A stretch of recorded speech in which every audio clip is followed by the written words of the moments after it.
What is the key to success in an online course? I'm sitting here in the afternoon sun and I thought I'd just quickly shoot this video to give you the answer to that question. So what is the key to success in an online course? Well, from you as an online course creator, the key to success is getting the people to get the results. That is the key to success. We want our people to get the results that we've promised, the results that's in your marketing copy. That's what you want to make sure that they're getting. And you do that by getting them to get through your program and complete your program.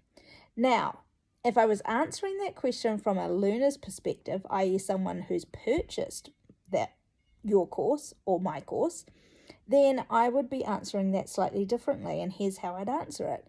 The key to success for an online course is that I feel like I'm learning something new. I feel like I'm solving my problem. I feel good about myself as I'm going through this. And for an adult, I don't feel stupid.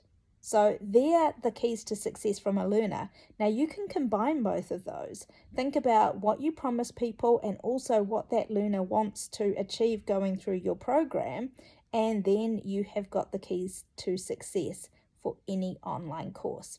Hope that's been helpful. If you like this content, please make sure that you go ahead and push like and of course subscribe to the channel. See you later.